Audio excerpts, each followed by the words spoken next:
Okay. A couple of the addenda that you'll see every now and then. When you start representing sellers, it is possible that you'll receive multiple offers on a property. When a seller receives multiple offers, they have a couple of choices they can make. Choice number one is they just take their favorite and run. Choice number two is they take their favorite and run, and then you call the agent that was in the number two spot and ask if they'd like to be in backup position. And if they do, and they're serious, then the buyer's agent is going to fill out, I don't have it up here because we're going to go over it a little bit later. It's called a secondary or backup contract. And that means they've now got the primary offer this is the one we're going with, but if it falls apart, they've already got one in their back pocket to use. Third choice is they can actually counter more than one offer. So if they've got like two favorites and they want to do a counter offer for both of them, they can counter both using this specific form. So the first thing it states is it's notice to the buyer that's receiving this as a counter that the seller's in a multiple offer situation. Then you're just going to put in whatever they want to counter. But this is the important part right here. Sellers get a little worried about, but if I counter two and both of them say yes, doesn't that mean I'm committed to both? Not yet. That's what this clause allows. Paragraph 3 says the buyer shall have until a specific day and time to accept the terms of the counter offer. Unless accepted, the offer and the counter offer shall lapse. In other words, they send this over. It's just like any counter offer. If the other buyer decides they don't want to deal with these terms, they can reject it. They can just let it die, or they can counter it. Buyer does agree, however, that in the event buyer accepts the terms of this counter, seller shall not be obligated to sell the property, and there should be no binding contract between buyer and seller unless the buyer receives notification from the seller. So seller sends off two counter offers, both say yes. They're not really obligated until this one gets a yes from the seller and this one gets a thanks for playing. What's the risk that could happen to your seller if they send this counter offer to two people? Both could accept. Okay. If both accept, does your seller have to sell it to both of them? No, they would only confirm with one. Okay, they confirm with one. Okay. So they need to be prepared for that. You're right. That's a risk that could happen. What else could happen if they send two counter offers?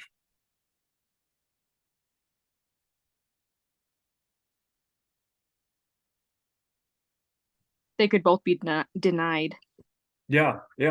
That's their biggest risk right there. Are you willing to risk both of them saying no, and now you've lost all your offers? Now you got to go back and call the other agents and say, hey, is your buyer still interested? Things didn't work out.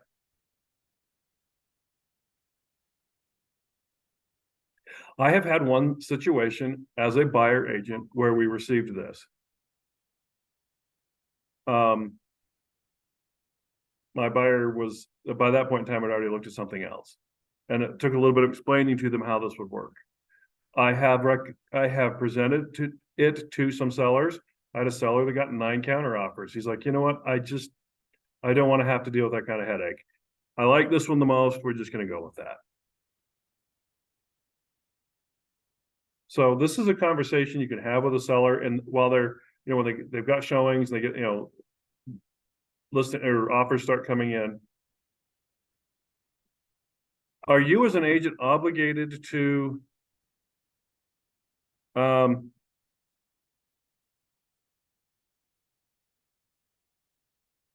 tell other agents that you have receive multiple offers?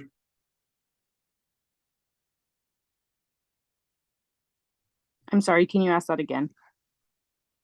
When you represent sellers, you're a listing agent. If you have received multiple offers, what is your obligation to the other agents? Nothing. I mean, you don't have to tell them unless your seller says that it's fine to disclose that you have other options or Yeah. offers. Yep. We don't have to disclose it unless we've been told to. Yeah, I know, we got 10 minutes left because we're goofing around. We don't have to disclose it if our sellers don't want us to. Most sellers are okay with it because it'll weed out the looky-loos, the ones who are just kind of curious. And the offers you get tend to be the more serious offers. Okay. We're going to switch over here to some seller notices.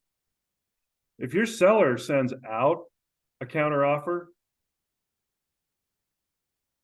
and then and the other buyer hasn't responded, and they get a better offer, they can withdraw the prior counter offer by sending this over. So now whatever they said in that addendum that was the counter offer doesn't exist anymore.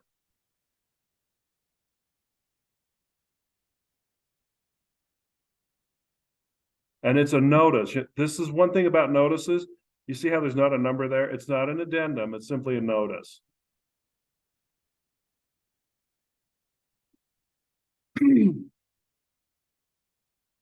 The seller can send out this notice of multiple offers if they choose to.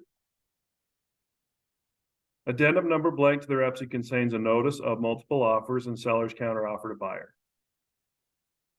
The seller's notice to buyer confirms buyer's purchase offer is the successful purchase contract for the property. So remember we talked about before, they counter 2 offers. Once they get the answers, this is the, hey, you won letter.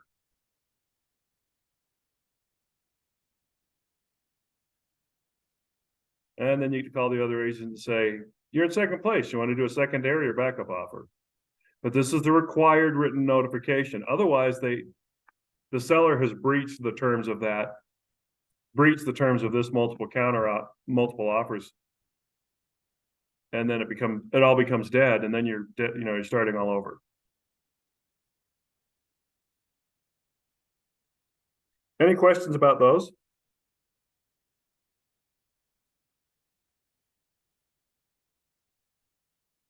All right, we're going to go over here when you're looking at online on the addendum, there are some pre-selected wordings. This one is to protect a seller who still needs to get a place to move to.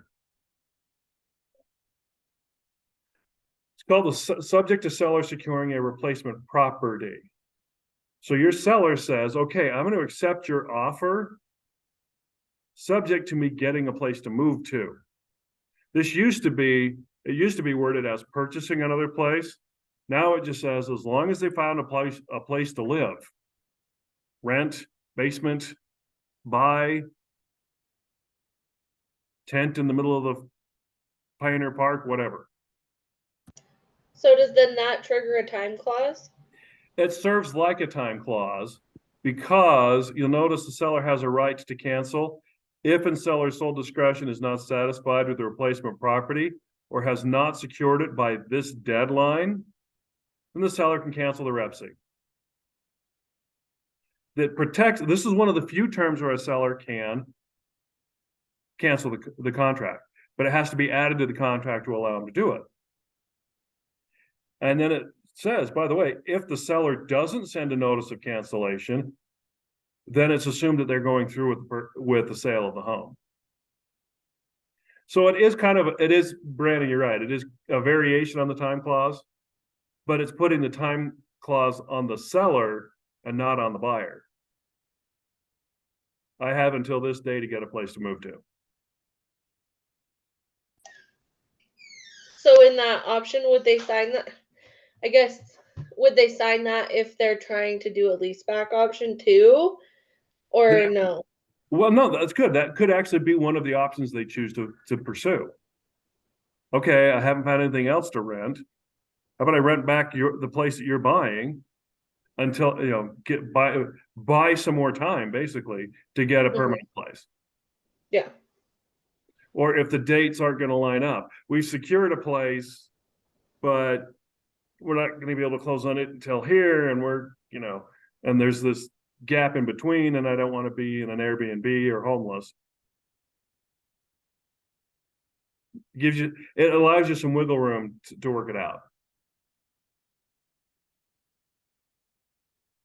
The last one we're going to look at real quick is if your seller's involved in a 1031 exchange.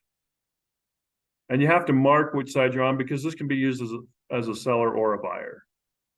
We talked a little bit about 1031 exchange basics the other day. This is an investor selling a property in a tax deferred situation. If you're selling a home in this 1031 tax deferred, the seller has to disclose that to the buyer. From the buyer perspective, it really doesn't change much. The buyer's still just buying the property. Most of the work is done by the seller. The seller has a whole bunch of rules they have to follow. They have 45 days to identify 3 replacement properties. They have 180 days after settlement of the sale of the property to complete the purchase of replacement properties, or they end up paying taxes.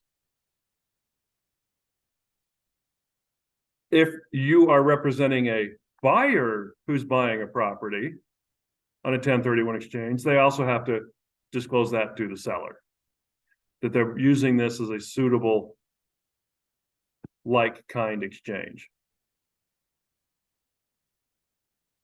So there are 2 terms in 1031 you need to learn. The seller is relinquishing a property. They're selling it, they no longer own it. A buyer is purchasing a like-kind from whatever they sold, which is great because the IRS has left that term. Usually the IRS definitions are you have this little narrow space to work in, or you're going to get audited. This is, you've got this much room, make it work. I can sell a laundromat, buy an apartment complex. That's like-kind.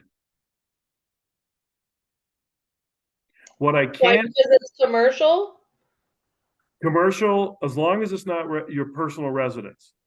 I can't sell my personal home and use that and go buy a duplex and use a 1031 exchange, because my personal home is not an investment property. So, but you could sell your personal home for like property, no, you can't use a 1031 on residential. You can do 1031 on residential as long as it's an investment residential, not on your primary residence. Okay, so if you bought a house just specifically to rent out, and then you sold that house to get a different house. Yep. Okay, that makes sense. And it gets kind of fuzzy, because you can actually purchase a property for you to use as long as you use it less than 180 days. So you buy a cabin at Bear Lake, and you're going to use it 2 weekends of the year and rent it out the rest of the time. So you sell a laundromat in South Salt Lake and go buy a cabin at Bear Lake to use as an Airbnb, but you're going to use it 3 weekends of the year. You can actually make that work because it's not your primary residence. That's where the term like-kind is kind of fuzzy. Really, okay, that makes sense. Yeah. But and the other, we talked about a little bit the other day too, if the buyer is purchasing like-kind, they've already relinquished, they've sold a property. You could sell a multi-unit apartment complex and go buy 3 duplexes.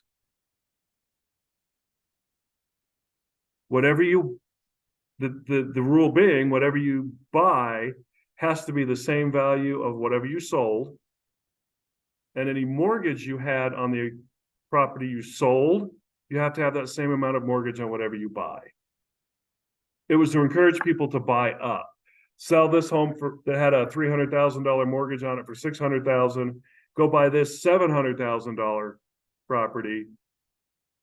Put a huge down payment on it, still have a mortgage.